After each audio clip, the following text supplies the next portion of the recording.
See, what do you want to see change for this team in order to... Man, I wish he would have swore last year. Goodness gracious. You can't be making a promise in year number 2. That ain't like you, LeBron. Like, what the heck is going on here? Oh, I swear. You swear by what? Like, I think people, if when he signed with the Lakers, he'd have put that out there. I swear we're going to be in the playoffs next year. People would be like, what? That's all you're promising? Yeah. It was a given they would be in the playoffs. And it lets you know how bad things are. Yes. In La La Land. And we feel like we just heard, oh, don't worry, I'm going to switch. LeBron is coming right now. Well, Jenna, Didn't work. All right, now it's next year. The Los Angeles Lakers, in their existence, how long they been playing basketball there, Nick? In Los Angeles, since the 40s, starting in Minneapolis. So 70 years or so? Yeah. In the first 65 years or so, how many times they missed the playoff? 5.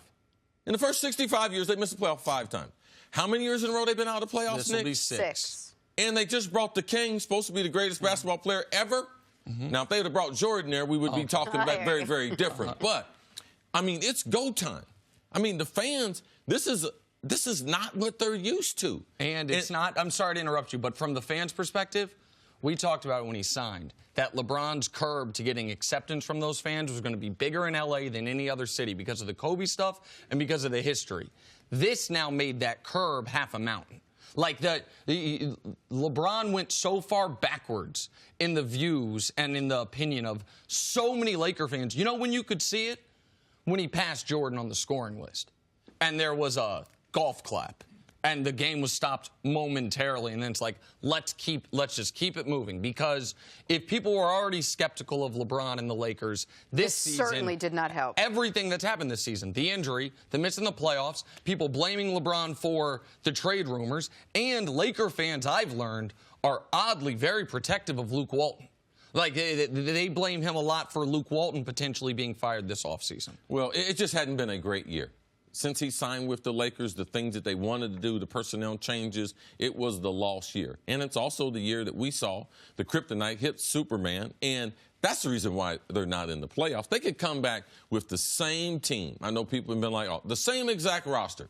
Oh, I know they got holes in that roster. I know there's some things, a question mark, but they come back to that same roster, and they would be 3rd, 4th, or the 5th seed in the West. And the West is going to continue to get better. We don't know if Kawhi is going to go to the Clippers. Like, they're going to continue to get players. KD might be leaving Golden State, but they'll still be the favorite. He might. But the Western Conference, with the current Lakers roster, they would be 3rd to 5th. So I wouldn't be concerned about that. The concern with LeBron is, are they going to be able to win a championship, put a championship team around him? And right now, it's highly unlikely, more so than probable, after year 1. When Chris says they could bring back the exact same team and be in that mid-tier of the playoff teams, right now the 4 through 8 seed in the West are separated by a game and a half. 43 to 45 wins is 4 through 8, right? And so if LeBron's healthy and Ingram and Lonzo, if those 3 players are healthy all year, the Lakers have 10 to 12 more wins, and they are right there where you're talking about. But that does not a championship team make. So to make the playoffs, what does he have to do to keep his promise? Don't get hurt, right? Like, don't get hurt, and they'll make that.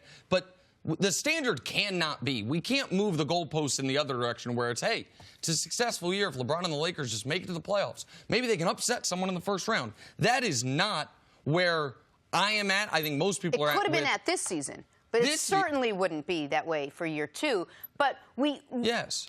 I guess my next question would be, do you trust Magic and Pelinka to go ahead and fill in the team? Forget getting a big free agent, but to do the thing they seemingly had a hard time with this year. They needed more shooters. They didn't get more shooters. Do you trust these 2 can put it together for the inevitable championship? I just think where basketball is right now, basketball has changed so much. You can't win without no shooter. Unless you got 3 7-footers or something. Like, you're getting ready to do some analytics that we haven't seen. You're getting ready to overwhelm us with in the paint points.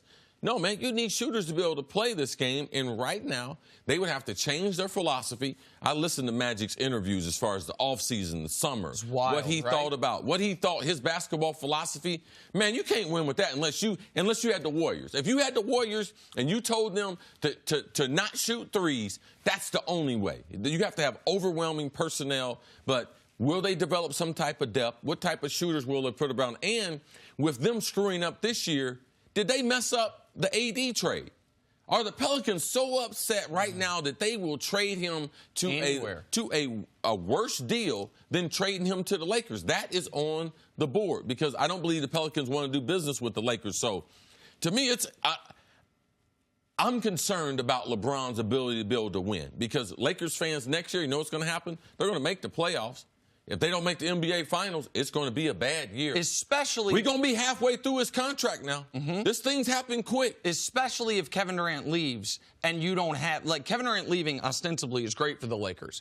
But then there are not many excuses about not making the NBA Finals, assuming they upgrade the team. But what C mentioned about Magic in the interviews, there is a great compilation going around the internet right now that we watched last week of Magic and Jerry West juxtaposed, talking about the same basketball ideas with totally different answers about how you build a team, about what works in the NBA, how you talk about yourself. And you have one executive in Los Angeles, and Jerry West, that seems to have it all exactly right, even though he's what? Nearly 30 years older than Magic. He has continued to change with the times, 20 years older than Magic. And then one guy in Magic that seems to be, it almost feels like a Saturday Night Live parody of what a GM would be saying, which is, look at the NBA playoffs. Shooting teams don't win titles. What? Like, and on and on. So, do I have faith in Magic? Not really. Do I think the Lakers will still get a major free agent? Yes, probably despite him. Will that be enough? You need KD to leave. You need the young players to improve. There's a lot of ifs. You need to figure out who the coach is going to be. Right. A lot of possibles. Jenna, but like normal, Nick won't give me credit. I did warn him.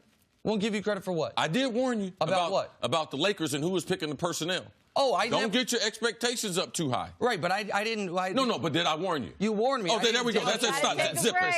Thanks for watching. Subscribe here to get the latest from the show. Also, be sure to check out more of the best clips from First Things First, or go watch a few segments from our other shows on FS1.